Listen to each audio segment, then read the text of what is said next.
গল্পকথন কালবৈশাখীর সকল বন্ধুদের নমস্কার জানিয়ে শুরু করছি আজকের আসর। আজ আপনাদের শোনাচ্ছি সাহিত্যিক বিভূতিভূষণ বন্দ্যোপাধ্যায়ের আরণ্যক উপন্যাসের পঞ্চদশ পরিচ্ছেদ।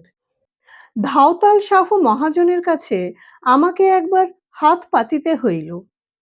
আদায় সেবার হইল কম, অথচ ১০,০০০ টাকা রেভিনিউ দাখিল করিতেই হইবে। তহসিলদার বনোয়ারিলাল পরামর্শ দিল, বাকি টাকাটা ধাওতাল সাহুর কাছে কর্জ করুন, আপনাকে সে নিশ্চয়ই দিতে আপত্তি করিবে না। ধাওতাল সাহু আমার মহালের প্রজা নয়, সে থাকে গভর্নমেন্টের খাস মহালে। আমাদের সঙ্গে তার কোনো প্রকার বাধ্যবাধকতা নেই।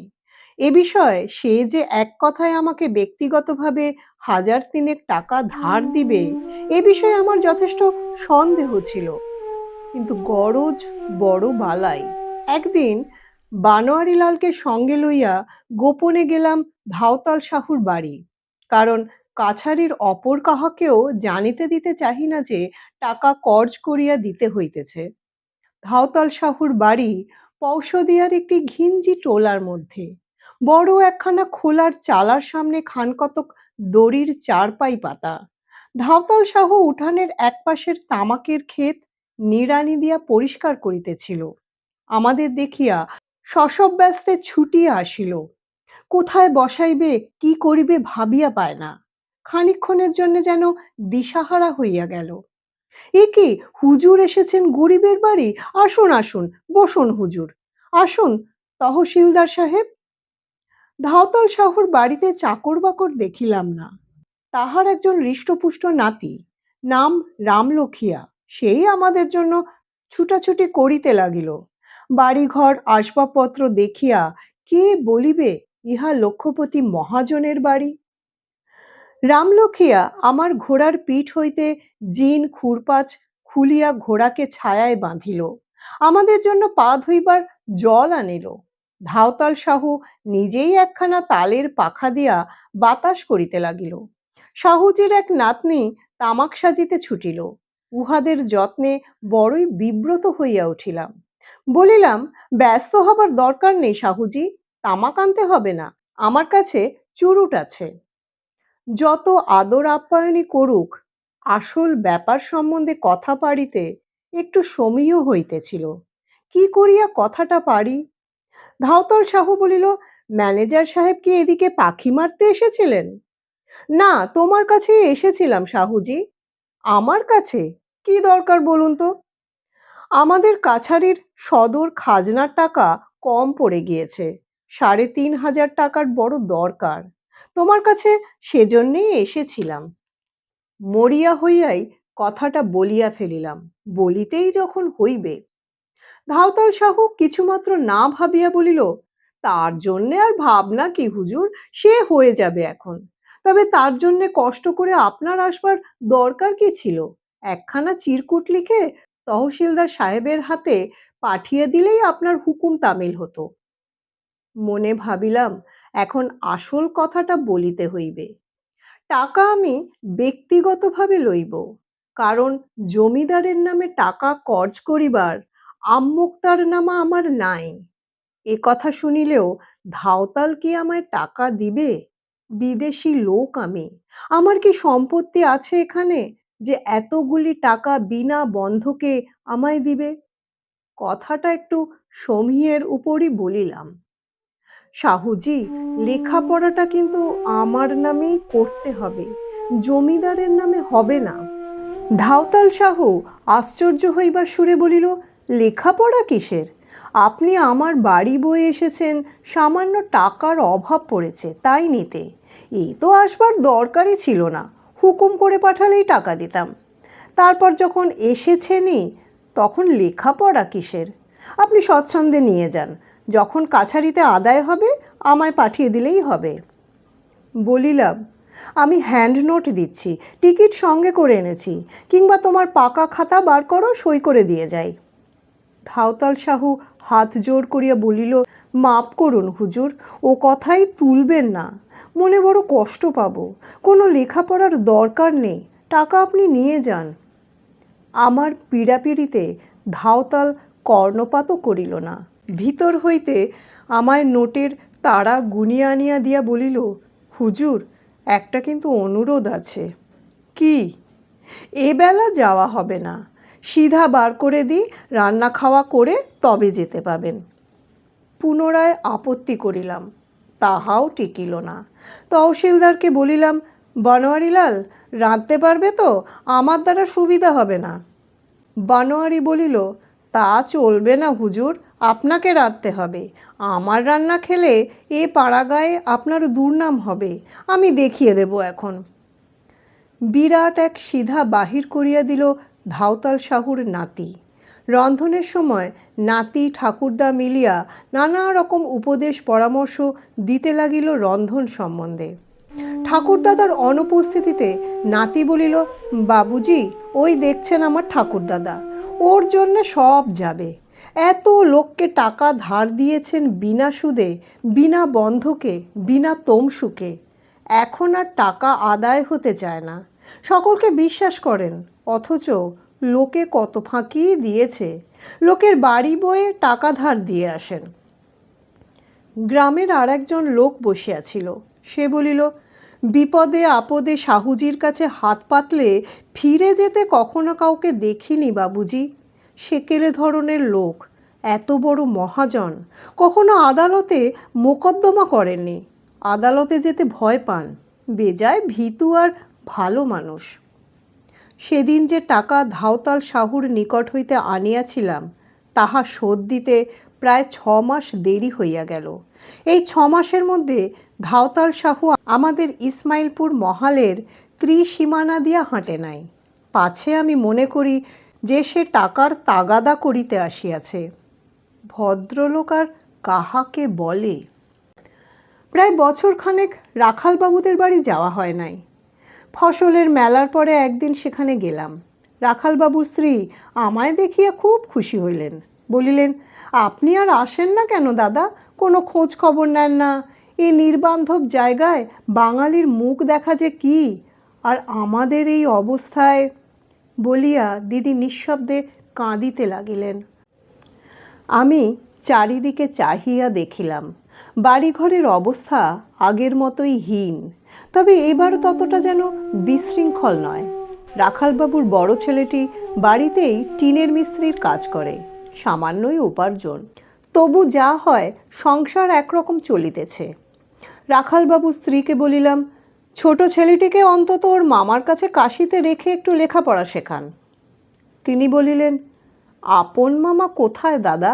2-3খানা চিঠি লেখা হয়েছিল এত বড় বিপদের খবর দিয়ে। 10টি টাকা পাঠিয়ে দিয়ে সেই যে চুপ করলো, আর এই 1.5 বছর সারা শব্দ নেই। তার চেয়ে দাদা, ওরা মকাই কাটবে, জনার কাটবে, মহিষ চড়াবে, তবুও তেমন মামার দৌড়ে যাবে না। আমি তখনই ঘোড়ায় ফিরিব। দিদি কিছুতেই আসিতে দিলেন না। সে বেলা থাকিতে হইবে। তিনি কি একটা খাবার করিয়া আমায় না খাওয়াইয়া ছাড়িবেন না। অগত্যা অপেক্ষা করিতে হইল।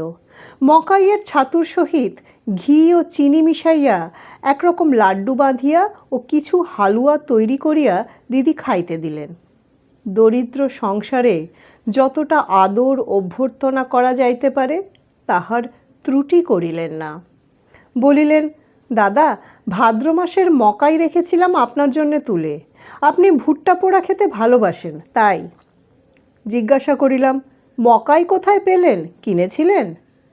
না, খেতে কুড়োতে যাই। ফসল কেটে নিয়ে গেলে যেসব ভাঙা ঝরা ভুট্টা চাষারা খেতে রেখে যায়, গাঁয়ের মেয়েরাও যায়, আমিও যাই ওদের সঙ্গে। 1 ঝুড়ি 1.5 ঝুড়ি করে রোজ কুড়াতাম। আমি অবাক হইয়া বলিলাম, খেতে কুড়োতে যেতেন? হ্যাঁ, রাত্রে যেতাম, কেউ টের পেত না। গাঁয়ের কত মেয়েরা তো যায়, তাদের সঙ্গে এই ভাদ্র মাসে কমসে কম 10 টুকরি ভুট্টা কুড়িয়ে এনেছিলাম। মনে বড় দুঃখ হইল। এ কাজ গরিব গাঙ্গতার মেয়েরা করিয়া থাকে। এদেশের ছত্রী বা রাজপুত মেয়েরা গরিব হইলেও ক্ষেতের ফসল কুড়াইতে যায় না। আর একজন বাঙালির মেয়েকে এ কাজ করিতে শুনিলে মনে বড়ই লাগে। এই অশিক্ষিত গাঙ্গতাদের গ্রামে বাস করিয়া দিদি এসব হীনবৃত্তি শিখিয়াছেন। সংসারের দারিদ্র্য যে তাহার একটা প্রধান কারণ, সে বিষয়ে ভুল নাই। মুখ ফুটিয়া কিছু বলিতে পারিলাম না, পাছে মনে কষ্ট দেওয়া হয়। এই নিঃস্ব বাঙালি পরিবার বাংলার কোনো শিক্ষা সংস্কৃতি পাইল না। বছর কয়েক পরে চাষি গাঙ্গতায় পরিণত হইবে, ভাষায়, চালচলনে, হাবভাবে। এখন হইতেই সে পথ অনেক দূর অগ্রসর হইয়াছে। রেল স্টেশন হইতে বহু দূরে আজ পল্লীগ্রামে আমি আরও দু একটি এরকম বাঙালি পরিবার দেখিয়াছি। এইসব পরিবারে মেয়ের বিবাহ দেওয়া যে কী দুঃসাধ্য ব্যাপার, এমনি আরেকটি বাঙালি ব্রাহ্মণ পরিবার জানিতাম। দক্ষিণ বিহারে এক অজ গ্রামে তাঁহারা থাকিতেন। অবস্থা নিতান্তই হীন। বাড়িতে তাদের ৩টি মেয়ে ছিল। বড়টির বয়স ২১-২২ বছর, মেজটির ২০, ছোটটিরও ১৭। ইহাদের বিবাহ হয় নাই, হইবার কোনো উপায়ও নাই। স্বঘর জোটানো, বাঙালি পাত্রের সন্ধান পাওয়া এসব অঞ্চলে অত্যন্তই কঠিন।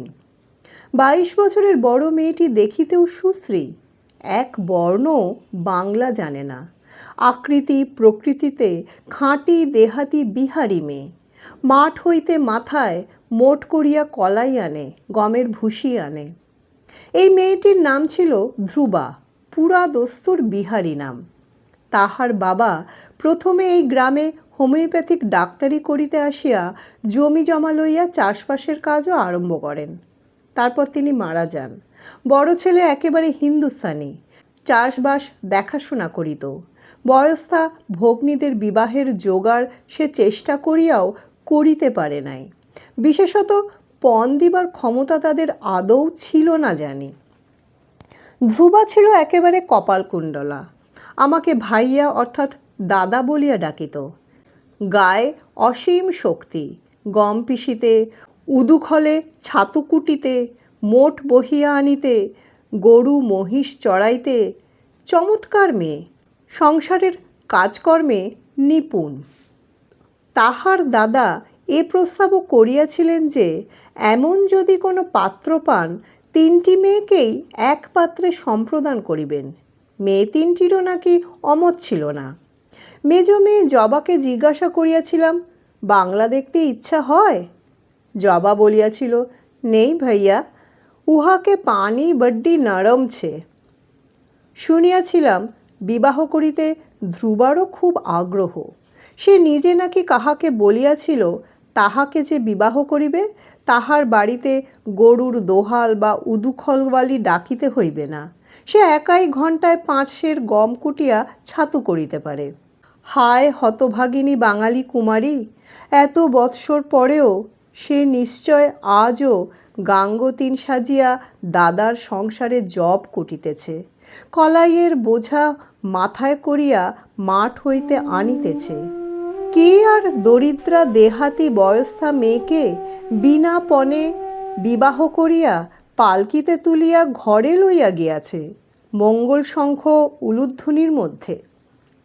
শান্ত মুক্ত প্রান্তরে যখন সন্ধ্যা নামে, দূর পাহাড়ের গা বাহিয়া যে সরু পথটি দেখা যায়, ঘন বনের মধ্যে চেরা সিঁথির মতো, ব্যর্থ যৌবনা দরিদ্রা ধ্রুবা হয়তো আজও এত বছরের পরে সেই পথ দিয়া শুকনো কাঠের বোঝা মাথায় করিয়া পাহাড় হইতে নামে। এ ছবি কতবার কল্পনা নেত্রে প্রত্যক্ষ করিয়াছি। তেমনি প্রত্যক্ষ করিয়াছি আমার দিদি রাখালবাবুর স্ত্রী হয়তো আজও বৃদ্ধা গাঙ্গতিনদের মতো গভীর রাত্রে চোরের মতো লুকাইয়া খেতে খামারে শুকনো তলায় ঝরা ভুট্টা ঝুরি করিয়া কুড়াইয়া ফেরেন। ভানুমতীদের ওখান হইতে ফিরিবার পথে শ্রাবণ মাসের মাঝামাঝি সেবার ঘোর বর্ষা নামিল। দিনরাত অবিশ্রান্ত বৃষ্টি। ঘন কাজল কালো মেঘপুঞ্জে আকাশ ছাইয়াছে। নাড়া ও ফুলকিয়া বৈহারের দিগন্তরেখা বৃষ্টির ধোঁয়ায় ঝাপসা। মহালিখা রূপের পাহাড় মিলাইয়া গিয়াছে। মোহনপুরা রিজার্ভ ফরেস্টের শীর্ষদেশ কখনো ঈষৎ অস্পষ্ট দেখা যায়, কখনো যায় না। শুনিলাম পূর্বে কুশি ও দক্ষিণে কারো নদীতে বন্যা আসিয়াছে। মাইলের পর মাইল ব্যাপী কাশ ও ঝাউবন বর্ষার জলে ভিজিতেছে। আমার আপিস ঘরের বারান্দায় চেয়ার পাতিয়া বসিয়া দেখিতাম, আমার সামনে কাশবনের মধ্যে একটা বন ঝাউয়ের ডালে একটা সঙ্গীহারা ঘুঘু বসিয়া অঝোরে ভিজিতেছে। ঘণ্টার পর ঘণ্টা একভাবেই বসিয়া আছে। মাঝে মাঝে পালক উস্কো খুস্কো করিয়া ঝুলাইয়া বৃষ্টির জল আটকাইবার চেষ্টা করে, কখনো এমনিই বসিয়া থাকে। এমন দিনে আপিস ঘরে বসিয়া দিন কাটানো আমার পক্ষে কিন্তু অসম্ভব হইয়া উঠিত। ঘোড়ায় জিন কষিয়া বর্ষাতি চাপাইয়া বাহির হইয়া পড়িতাম। সে কি মুক্তি, কি উদ্দাম জীবনানন্দ, আর কি অপরূপ সবুজের সমুদ্র চারিদিকে। বর্ষার জলে নবীন সতেজ ঘন সবুজ কাশের বন গজাইয়া উঠিয়াছে।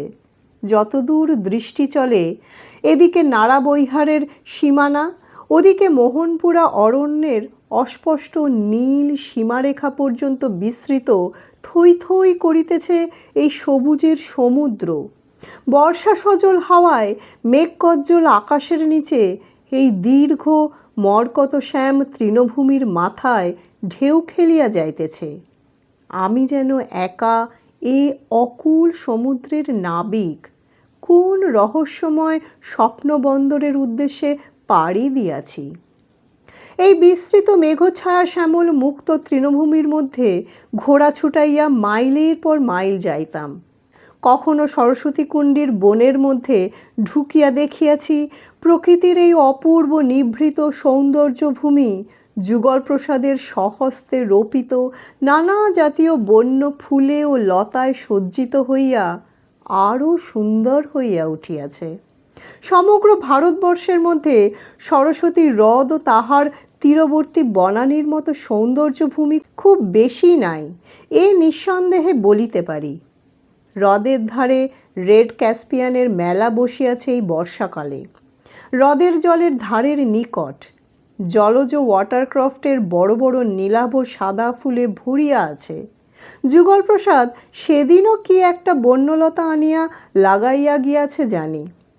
সে আজমাবাদ কাছারিতে মুহুরীর কাজ করে বটে, কিন্তু তাহার মন পড়িয়া থাকে সরস্বতী কুণ্ডীর তীরবর্তী লতাবিতানে ও বনপুষ্পের কুঞ্জে। সরস্বতী কুণ্ডীর বন হইতে বাহির হইতাম, আবার মুক্ত প্রান্তর, আবার দীর্ঘ তৃণভূমি। বনের মাথায় ঘন নীল বর্ষার মেঘ আসিয়া জমিতেছে। সমগ্র জলভর নামাইয়া রিক্ত হইবার পূর্বেই আবার উড়িয়া আসিতেছে নবমেঘপুঞ্জ। একদিকের আকাশে এক অদ্ভুত ধরনের নীল রং ফুটিয়াছে, তাহার মধ্যে একখণ্ড লঘু মেঘ অস্ত দিগন্তের রঙে রঞ্জিত হইয়া বহির্বিশ্বের দিগন্তে কোন অজানা পর্বত শিখরের মতো দেখা যাইতেছে। সন্ধ্যার বিলম্ব নাই, দিগন্তহারা ফুলকিয়া বৈহারের মধ্যে শিয়াল ডাকিয়া উঠিত। একে মেঘের অন্ধকার, তাহার উপর সন্ধ্যার অন্ধকার নামিতেছে। ঘোড়ার মুখ কাছারির দিকে ফিরাইতাম। কতবার এই ক্ষান্ত বর্ষণ মেঘ থমকানো সন্ধ্যায় এই মুক্ত প্রান্তরে সীমাহীনতার মধ্যে কোন দেবতার স্বপ্ন যেন দেখিয়াছি। এই মেঘ, এই সন্ধ্যা, এই বন, কোলাহলরত শিয়ালের দল, সরস্বতী হ্রদের জলজ পুষ্প, মঞ্চি, রাজু পাড়ে, ভানুমতি, মহালিকা রূপের পাহাড়, সেই দরিদ্র গোঁড় পরিবার, আকাশ, বোম, সবই তাঁর সুমতি কল্পনায় একদিন ছিল বীজ রূপে নিহিত। তাঁরই আশীর্বাদ আজিকার এই নবনীল নিরদমালার মতোই সমুদয় বিশ্বকে অস্তিত্বের অমৃতধারায় সিক্ত করিতেছে। এই বর্ষা সন্ধ্যা তাঁরই প্রকাশ, এই মুক্ত জীবনানন্দ তাঁরই বাণী। অন্তরের অন্তরে যে বাণী মানুষকে সচেতন করিয়া তোলে, সে দেবতাকে ভয় করিবার কিছুই নাই। এই সুবিশাল ফুলকিয়া বৈহারের চেয়েও, ওই বিশাল মেঘভরা আকাশের চেয়েও সীমাহীন, অনন্ত তাঁর প্রেম ও আশীর্বাদ। যে যত হীন, যে যত ছোট, সেই বিরাট দেবতার অদৃশ্য প্রসাদ ও অনুকম্পা তার উপর তত বেশি। আমার মনে যে দেবতার স্বপ্ন জাগিত, তিনি যে শুধু প্রবীণ বিচারক, ন্যায় ও দণ্ডমুণ্ডের কর্তা, বিজ্ঞ বহুদর্শী কিংবা অব্যয়, অক্ষয় প্রভৃতি দুরূহ দার্শনিকতার আবরণে আবৃত ব্যাপার তাহা নয়। নাড়া বৈহারের কি আজমাবাদের মুক্ত প্রান্তরে কত গোধূলি বেলায় রক্ত মেঘস্তূপের কত দিগন্তহারা জনহীন জ্যোৎস্নালোকিত প্রান্তরের দিকে চাহিয়া মনে হইত তিনি প্রেম ও রোমান্স, কবিতা ও সৌন্দর্য, শিল্প ও ভাবুকতা তিনি প্রাণ দিয়া ভালোবাসেন, সুকুমার কলাবৃত্তি দিয়া সৃষ্টি করেন, নিজেকে সম্পূর্ণরূপে বিলাইয়া দিয়া থাকেন নিঃশেষে প্রিয়জনের প্রীতির জন্য। আবার বিরাট বৈজ্ঞানিকের শক্তি ও দৃষ্টি দিয়া গ্রহ নক্ষত্র নিহারিকার সৃষ্টি করেন। নাড়া বৈহারের কি আজমাবাদের মুক্ত প্রান্তরে কত গোধূলি বেলায় রক্তমেঘ স্তূপের কত দিগন্তহারা জনহীন জ্যোৎস্নালোকিত প্রান্তরের দিকে চাহিয়া মনে হইত তিনি প্রেম ও রোমান্স, কবিতা ও সৌন্দর্য, শিল্প ও ভাবুকতা তিনি প্রাণ দিয়া ভালোবাসেন, সুকুমার কলাবৃত্তি দিয়া সৃষ্টি করেন, নিজেকে সম্পূর্ণরূপে বিলাইয়া দিয়া থাকেন নিঃশেষে প্রিয়জনের প্রীতির জন্য। আবার বিরাট বৈজ্ঞানিকের শক্তি ও সৃষ্টি দিয়া গ্রহ নক্ষত্র নিহারিকার সৃষ্টি করেন। এমনই এক বর্ষামুখর শ্রাবণ দিনে ধাতুরিয়া ইসমাইলপুর কাছারিতে আসিয়া হাজির। অনেক দিন পরে উহাকে দেখিয়া খুশি হইলাম। কি ব্যাপার ধাতুরিয়া, ভালো আছিস তো? যে ছোট পুঁটুলির মধ্যে তাহার সমস্ত জাগতিক সম্পত্তি বাঁধা, সেটা হাত হইতে নামাইয়া আমায় হাত তুলিয়া নমস্কার করিয়া বলিল, বাবুজি, নাচ দেখাতে এলাম, বড় কষ্টে পড়েছি, আজ 1 মাস কেউ নাচ দেখেনি, ভাবলাম কাছারিতে বাবুজির কাছে যাই, সেখানে গেলে তাঁরা ঠিক দেখবেন, আরও ভালো ভালো নাচ শিখেছি বাবুজি। ধাতুরিয়া যেন আরও রোগা হইয়া গিয়াছে, উহাকে দেখিয়া কষ্ট হইল। কিছু খাবি ধাতুরিয়া? ধাতুরিয়া সলজ্জভাবে ঘাড় নাড়িয়া জানাইল সে খাইবে। আমার ঠাকুরকে ডাকিয়া ধাতুরিয়াকে কিছু খাবার দিতে বলিলাম। তখন ভাত ছিল না, ঠাকুর দুধ ও চিঁড়া আনিয়া দিল। ধাতুরিয়ার খাওয়া দেখিয়া মনে হইল সে অন্তত 2 দিন কিছু খাইতে পায় নাই। সন্ধ্যার পূর্বে ধাতুরিয়া নাচ দেখাইল। কাছারির প্রাঙ্গণে সেই বন্য অঞ্চলের অনেক লোক জড়ো হইয়াছিল ধাতুরিয়ার নাচ দেখিবার জন্য। আগের চেয়েও ধাতুরিয়া নাচে অনেক উন্নতি করিয়াছে। ধাতুরিয়ার মধ্যে যথার্থ শিল্পীর দরদ ও সাধনা আছে।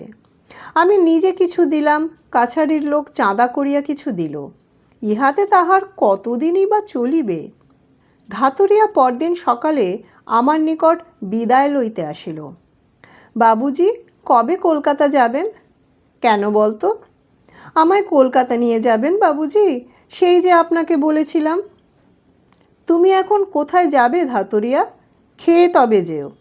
না বাবুজি, ঝল্লুটোলাতে একজন ভূঁইয়ার বাভনের বাড়ি, তার মেয়ের বিয়ে হবে, সেখানে হয়তো নাচ দেখতে পারে, সেই চেষ্টাতে যাচ্ছি। এখান থেকে 8 ক্রোশ রাস্তা, এখন রওনা হলে বিকেল নাগাদ পৌঁছব। ধাতুরিয়াকে ছাড়িয়া দিতে মন সরে না। বলিলাম, কাছারিতে যদি কিছু জমি দিই তবে এখানে থাকতে পারবে, চাষবাস করো, থাকো না কেন? মটুকনাথ পণ্ডিতেরও দেখিলাম খুব ভালো লাগিয়াছে ধাতুরিয়াকে। তাহার ইচ্ছা ধাতুরিয়াকে সে টোলের ছাত্র করিয়া লয়। বলিল, বলুন না ওকে বাবুজি, 2 বছরের মধ্যে মুগ্ধবোধ শেষ করিয়ে দেব, ও থাকুক এখানে। জমি দেওয়ার কথায় ধাতুরিয়া বলিল, বাবুজি, আপনি আমার বড় ভাইয়ের মতো, আপনার বড় দয়া, কিন্তু চাষ কাজ কি আমায় দিয়ে হবে? ওদিকে আমার মন নেই যে। নাচ দেখাতে পেলে আমার মনটা ভারী খুশি থাকে, আর কিছু তেমন ভালো লাগে না। বেশ, মাঝে মাঝে নাচ দেখাবে, চাষ করলে তো জমির সঙ্গে তোমায় কেউ শেকল দিয়ে বেঁধে রাখবে না। ধাতুরিয়া খুব খুশি হইল, বলিল, আপনি যা বলবেন আমি তা শুনব। আপনাকে বড় ভালো লাগে বাবুজি। আমি ঝল্লুটোলা থেকে ঘুরে আসি, আপনার এখানেই আসব। মটুকনাথ পণ্ডিত বলিল, আর সেই সময় তোমাকে টোলেও ঢুকিয়ে নেব। তুমি না হয় রাত্রে এসে পড়ো আমার কাছে। মূর্খ থাকা কিছু নয়, কিছু ব্যাকরণ, কিছু কাব্য লব্ধ রাখা দরকার। ধাতুরিয়া তাহার পর বসিয়া বসিয়া নৃত্যশিল্পের বিষয় নানা কথা কী সব বলিল, আমি তত বুঝিলাম না। পূর্ণিয়ার হো হো নাচের ভঙ্গির সঙ্গে ধরমপুর অঞ্চলের ওই শ্রেণীর নাচের কি তফাত, সে নিজে নতুন কি একটা হাতের মুদ্রা প্রবর্তন করিয়াছে, এই সব ধরনের কথা। বাবুজি, আপনি বালিয়া জেলায় ছট পরবের সময় মেয়েদের নাচ দেখেছেন? ওর সঙ্গে ছক্করবাজি নাচের বেশ মিল থাকে একটা জায়গায়। আপনাদের দেশে নাচ কেমন হয়?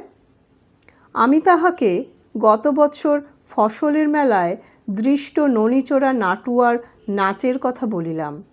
ধাতুরিয়া হাসিয়া বলিল, ও কিছু না বাবুজি, ও মুঙ্গেরের গেঁয়ো নাচ, গাঙ্গোতাদের খুশি করবার নাচ। ওর মধ্যে খাঁটি জিনিস কিছু নেই, ও তো সোজা। বলিলাম, তুমি জানো, নেচে দেখাও তো। ধাতুরিয়া দেখিলাম নিজের শাস্ত্রে বেশ অভিজ্ঞ। ননিচোরা নাটুয়ার নাচ সত্যই সে চমৎকার নাচিল। সেই খুঁত খুঁত করিয়া ছেলে মানুষের মতো কান্না, সেই চোরা ননি বিতরণ করিবার ভঙ্গি, সেই সব তাহাকে আরও মানাইল এই জন্য যে সে সত্যি বালক। ধাতুরিয়া বিদায় লইয়া চলিয়া গেল। যাইবার সময় বলিল, এত মেহেরবানি যখন করলেন বাবুজি, একবার কলকাতায় কেন নিয়ে চলুন না, ওখানে নাচের আদর আছে। এই ধাতুরিয়ার সহিত আমার শেষ দেখা। মাস দুই পরে শোনা গেল বিএনডব্লিউ রেল লাইনের কাটারিয়া স্টেশনের অদূরে লাইনের ওপর একটি বালকের মৃতদেহ পাওয়া যায়। নাটুয়া বালক ধাতুরিয়ার মৃতদেহ বলিয়া সকলে চিনিয়াছে। ইহা আত্মহত্যা কি দুর্ঘটনা তাহা বলিতে পারিব না। আত্মহত্যা হইলে কি দুঃখেই বা সে আত্মহত্যা করিল? সেই বন্য অঞ্চলে 2 বছর কাটাইবার সময় যতগুলি নরনারীর সংস্পর্শে আসিয়াছিলাম, তার মধ্যে ধাতুরিয়া ছিল সম্পূর্ণ ভিন্ন প্রকৃতির। তাহার মধ্যে যে একটি নির্লোভ, সদাচঞ্চল, সদানন্দ, অবৈষয়িক খাঁটি শিল্পী মনের সাক্ষাৎ পাইয়াছিলাম, শুধু সে বন্য দেশ কেন, সভ্য অঞ্চলের মানুষের মধ্যেও তা সুলভ নয়। আরও 3 বৎসর কাটিয়া গেল। নাড়া বৈহার ও লবটুলিয়ার সমুদয় জঙ্গলমহাল বন্দোবস্ত হইয়া গিয়াছে। এখন আর কোথাও পূর্বের মতো বন নাই। প্রকৃতি কত বৎসর ধরিয়া নির্জনে নিভৃতে যে কুঞ্জ রচনা করিয়া রাখিয়াছিল, কত কেঁওঝাকার নিভৃত লতাবিতান, কত স্বপ্নভূমি জনমজুরেরা নির্মম হাতে সব কাটিয়া উড়াইয়া দিল। যাহা গড়িয়া উঠিয়াছিল 50 বৎসরে, তাহা গেল একদিনে। এখন কোথাও আর সে রহস্যময় দূর বিসর্পী প্রান্তর নাই। জ্যোৎস্নালোকিত রাত্রিতে যেখানে মায়াপরীরা নামিত, মহিষের দেবতা দয়ালু টাঁড়বারো হাত তুলিয়া দাঁড়াইয়া বন্য মহিষদলকে ধ্বংস হইতে রক্ষা করিত। নাড়া বৈহারের নাম ঘুচিয়া গিয়াছে। লবটুলিয়া এখন একটি বস্তি মাত্র। যেদিকে চোখ যায় শুধু চালে চালে লাগানো অপকৃষ্ট খোলার ঘর, কোথাও বা কাশের ঘর, ঘন ঘিঞ্জি বসতি, টোলায় টোলায় ভাগ করা, ফাঁকা জায়গায় শুধুই ফসলের ক্ষেত। এতটুকু ক্ষেতের চারিদিকে ফণিমনসার বেড়া। ধরনের মুক্ত রূপ ইহারা কাটিয়া টুকরো টুকরো করিয়া নষ্ট করিয়া দিয়াছে। আছে কেবল একটি স্থান, সরস্বতী কুণ্ডীর তীরবর্তী বনভূমি। আছে কেবল একটি স্থান, সরস্বতী কুণ্ডীর তীরবর্তী বনভূমি। চাকুরির খাতিরে মনিবের স্বার্থ রক্ষার জন্য সব জমিতেই প্রজাবিলি করিয়াছি বটে, কিন্তু যুগল প্রসাদের হাতে সাজানো সরস্বতী তীরের অপূর্ব বনকুঞ্জ কিছুতেই প্রাণ ধরিয়া বন্দোবস্ত করিতে পারি নাই। কতবার দলে দলে প্রজারা আসিয়াছে সরস্বতী কুণ্ডির পাড়ের জমি লইতে, বর্ধিত হারে সেলামি ও খাজনা দিতেও চাহিয়াছে, কারণ একে ওই জমি খুব উর্বরা, তাহার উপর নিকটে জল থাকায় মকায় প্রভৃতি ফসল ভালো জন্মাইবে। কিন্তু আমি রাজি হই নাই। তবে কতদিন আর রাখিতে পারিব? সদর আপিস হইতে মাঝে মাঝে চিঠি আসিতেছে, সরস্বতী কুণ্ডির জমি আমি কেন বিলি করিতে বিলম্ব করিতেছি। নানা ওজোর আপত্তি তুলিয়া এখনো পর্যন্ত রাখিয়াছি বটে, কিন্তু বেশি দিন পারিব না। মানুষের লোভ বড় বেশি। দুটি ভুট্টার ছড়া আর চীনা ঘাসের এক কাঠা দানার জন্য প্রকৃতির অমন স্বপ্নকুঞ্জ ধ্বংস করিতে তাহাদের কিছুমাত্র বাধিবে না জানি। বিশেষ করিয়া এখানকার মানুষে গাছপালার সৌন্দর্য বোঝে না। রম্য ভূমিশ্রীর মহিমা দেখিবার চোখ নাই। তাহারা জানে পশুর মতো পেটে খাইয়া জীবনযাপন করিতে। অন্য দেশ হইলে আইন করিয়া এমন সব স্থান সৌন্দর্য পিপাসু প্রকৃতি রসিক নরনারীর জন্য সুরক্ষিত করিয়া রাখিত।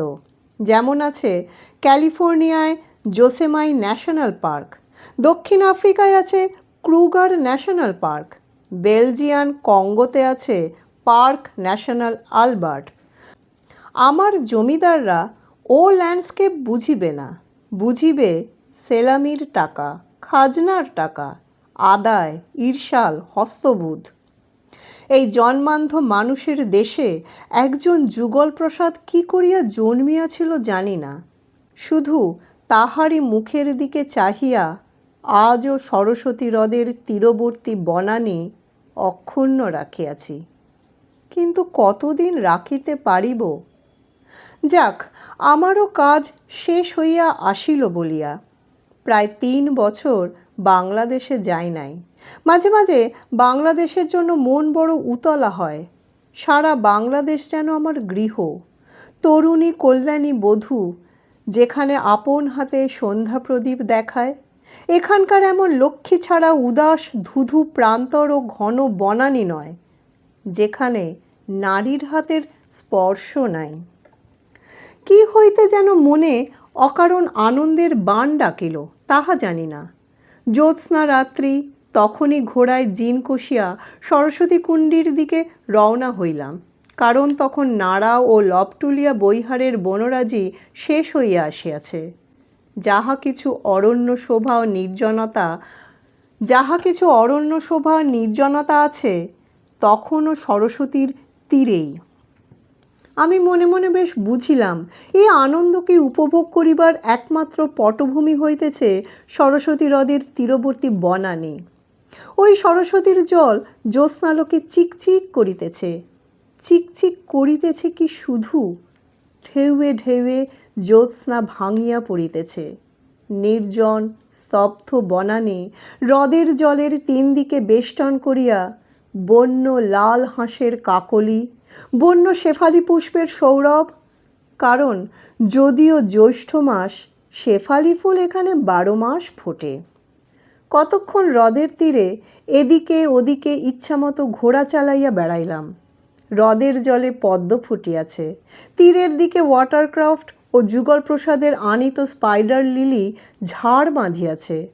দেশে চলিয়াছি কতকাল পরে, এ নির্জন অরণ্যবাস হইতে মুক্তি পাইব, সেখানে বাঙালি মেয়ের হাতে রান্না খাদ্য খাইয়া বাঁচিব, কলিকাতায় 1-8 দিন থিয়েটার বায়োস্কোপ দেখিব, বন্ধু বান্ধবের সঙ্গে কতকাল পরে আবার দেখা হইবে। এইবার ধীরে ধীরে সে অননুভূত আনন্দের বন্যা আমার মনের কুল ভাসাইয়া দোলা দিতে লাগিল। যোগাযোগ হইয়াছিল বোধহয় অদ্ভুত।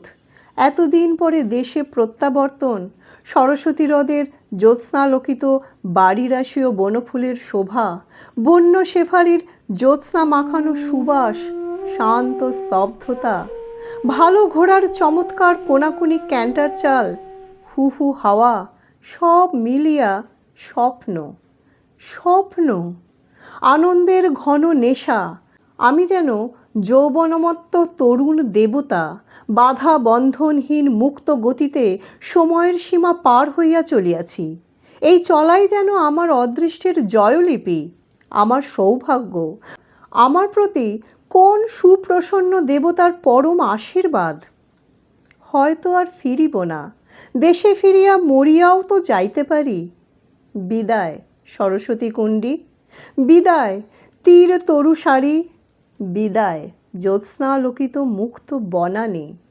কলিকাতার কোলাহল মুখর রাজপথে দাঁড়াইয়া তোমার কথা মনে পড়িবে, বিস্তৃত জীবন দিনের বীণার অনতিস্পষ্ট ঝংকারের মতো। মনে পড়িবে যুগল প্রসাদের আনা গাছগুলির কথা, জলের ধারে স্পাইডার লিলি ও পদ্মের বন, তোমার বনের নিবিড় ডালপালার মধ্যে স্তব্ধ মধ্যাহ্নে ঘুঘুর ডাক, অস্ত মেঘের ছায়ায় রাঙা ময়না কাঁটার গুঁড়ি ও ডাল, তোমার নীল জলের উপরকার নীল আকাশে উড়ন্ত শিল্লি ও লাল হাঁসের শাড়ি, জলের ধারের নরম কাদার উপরে হরিণ শিশুর পদচিহ্ন, নির্জনতা, সুগভীর নির্জনতা। বিদায় সরস্বতী কুণ্ডী। ফিরিবার পথে দেখি সরস্বতী হ্রদের বন হইতে বাহির হইয়া মাইলখানেক দূরে একটা জায়গায় বন কাটিয়া একখানা ঘর বসাইয়া মানুষ বাস করিতেছে।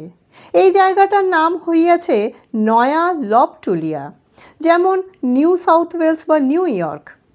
নূতন গৃহস্থ পরিবার আসিয়া বনের ডালপালা কাটিয়া, নিকটে বড় বন নাই, সুতরাং সরস্বতীর তীরবর্তী বন হইতেই আমদানি নিশ্চয়ই। ঘাসের ছাওয়া ৩-৪খানা নিচু নিচু খুপড়ি বাঁধিয়াছে, তারই নিচে এখনো পর্যন্ত ভিজা দাওয়ার উপর একটি নারিকেল কিংবা করুয়া তেলের গলা ভাঙা বোতল, একটি উলঙ্গ হামাগুড়িরত কৃষ্ণকায় শিশু, কয়েকটি শিহরা গাছের সরু ডালে বোনা ঝুড়ি, একটি মোটা রূপার অনন্তপরা যক্ষের মতো কালো ৮-৬০ গড়নের বউ, খান কতক পিতলের লোটা ও থালা ও কয়েকখানা দা, খোন্তা, কোদাল, ইহাই লইয়া ইহারা প্রায় সবাই সংসার করে। শুধু লবটুলিয়া কেন, ইসমাইলপুর ও নাড়া বৈহারের সর্বত্রই এইরূপ। কোথা হইতে উঠিয়া আসিয়াছে তাই ভাবি। ভদ্রাসন নাই, পৈতৃক ভিটা নাই, গ্রামের মায়া নাই, প্রতিবেশীর স্নেহ মমতা নাই। আজ ইসমাইলপুরের বনে, কাল মুঙ্গেরের দিয়ারা চরে, পরশু জয়ন্তী পাহাড়ের নিচে তরাই ভূমিতে। সর্বত্রই ইহাদের গতি, সর্বত্রই ইহাদের ঘর। পরিচিত কণ্ঠের আওয়াজ পাইয়া দেখি রাজু পাড়ে এই ধরনের একটি গৃহস্থ বাড়িতে বসিয়া ধর্মতত্ত্ব আলোচনা করিতেছে। উহাকে দেখিয়া ঘোড়া হইতে নামিলাম। আমায় সবাই মিলিয়া খাতির করিয়া বসাইল। রাজুকে জিজ্ঞাসা করিয়া জানিলাম সে এখানে কবিরাজি করিতে আসিয়াছিল। ভিজিট পাইয়াছে 4 কাঠা জব এবং নগদ 8 পয়সা। ইহাতেই সে মহা খুশি হইয়া ইহাদের সহিত আসর জমাইয়া দার্শনিক তত্ত্ব আলোচনা জুড়িয়া দিয়াছে। আমায় বলিল, বসুন, একটা কথার মীমাংসা করে দিন তো বাবুজি। আচ্ছা, পৃথিবীর কি শেষ আছে? আমি তো এদের বলছি বাবু, যেমন আকাশের শেষ নেই, পৃথিবীরও তেমনি শেষ নেই। কেমন, তাই না বাবুজি? বেড়াইতে আসিয়া এমন গুরুতর জটিল বৈজ্ঞানিক তত্ত্বের সম্মুখীন হইতে হইবে তাহা ভাবি নাই। রাজু পাড়ের দার্শনিক মন সর্বদাই জটিল তত্ত্ব লইয়া কারবার করে জানি, এবং ইহাও জানি যে ইহাদের সমাধানে সে সর্বদাই মৌলিক চিন্তার পরিচয় দিয়া আসিতেছে। যেমন রামধনু উইয়ের ঢিবি হইতে জন্মায়, নক্ষত্রদল যমের চর, মানুষ কি পরিমাণে বাড়িতেছে তাহাই সরেজমিনে তদারক করিবার জন্য যম কর্তৃক উহারা প্রেরিত হয়, ইত্যাদি। পৃথিবী তত্ত্ব যতটা আমার জানা আছে বুঝাইয়া বলিতে রাজু বলিল, কেন, সূর্য পূর্ব দিকে ওঠে, পশ্চিমে অস্ত যায়। আচ্ছা, কোন সাগর থেকে সূর্য উঠছে আর কোন সাগরে নামছে এর কেউ নিরাকরণ করতে পেরেছে? রাজু সংস্কৃত পড়িয়াছে। নিরাকরণ কথাটা ব্যবহার করাতে গাঙ্গতা গৃহস্থ ও তাহার পরিবারবর্গ সপ্রশংস ও বিমুগ্ধ দৃষ্টিতে রাজুর দিকে চাহিয়া রহিল এবং সঙ্গে সঙ্গে ইহাও ভাবিল ইংরেজি নবিশ বঙ্গালী বাবুকে কবিরাজ মশাই একেবারে কি অথই জলে টানিয়া লইয়া ফেলিয়াছে। বঙ্গালী বাবু এবার হাবুডুবু খাইয়া মরিল দেখিতেছি। বলিলাম, রাজু, তোমার চোখের ভুল, সূর্য কোথাও যায় না, এক জায়গায় স্থির আছে। রাজু আমার মুখের দিকে অবাক হইয়া চাহিয়া রহিল। গঙ্গতার দল হা হা করিয়া তাচ্ছিল্যের সুরে হাসিয়া উঠিল। হায় গ্যালিলিও, এই নাস্তিক বিচারমূঢ় পৃথিবীতে তুমি কারারুদ্ধ হইয়াছিলে। বিস্ময়ের প্রথম রেশ কাটিয়া গেলে রাজু আমায় বলিল, সুরজ নারায়ণও পূর্বে উদয় পাহাড়ে ওঠেন না বা পশ্চিম সমুদ্রে অস্ত যান না? বলিলাম, না। এ কথা ইংরেজি বইতে লিখেছে? হ্যাঁ। জ্ঞান মানুষকে সত্যই সাহসী করে। যে শান্ত নিরীহ রাজুপাঁড়ের মুখে কখনো উঁচু সুরে কথা শুনি নাই, সে সতেজে সদর্পে বলিল, ঝুটবাদ বাবুজি। উদয় পাহাড়ের যে গুহা থেকে সুরজ নারায়ণ রোজ ওঠেন, সে গুহা একবার মুঙ্গেরের এক সাধু দেখে এসেছিলেন। অনেক দূর হেঁটে যেতে হয়। পূর্ব দিকের একেবারে সীমানায় সে পাহাড়। গুহার মুখে মস্ত পাথরের দরজা। ওর অভ্রের রথ থাকে সেই গুহার মধ্যে। যে সে কি দেখতে পায় হুজুর, বড় বড় সাধু মহান্ত দেখেন। ওই সাধু অভ্রের রথের একটা কুচি এনেছিলেন, এই এত বড় চকচকে অভ্র। আমার গুরু ভাই কামতা প্রসাদ সচক্ষে দেখেছেন। কথা শেষ করিয়া রাজু সগর্বে একবার সমবেত গাঙ্গতাদের মুখের দিকে চক্ষু ঘুরাইয়া ফিরিয়া চাহিল। উদয় পর্বতের গুহা হইতে সূর্যের উত্থানের এত বড় অকাট্য ও চাক্ষুষ প্রমাণ উত্থাপিত করার পরে আমি সেদিন একেবারে নিশ্চুপ হইয়া গেলাম। গল্পকথন কালবৈশাখীর আসরের আজকের পর্বটি কেমন লাগলো তা জানাতে ভুলবেন না। ভালো লাগলে লাইক ও শেয়ার করে নেবেন, সাথে সাথে আমাদের চ্যানেলটি সাবস্ক্রাইব করে নেবেন। আবার আসবো অন্য একদিন অন্য আরেকটি পর্ব নিয়ে। ধন্যবাদ।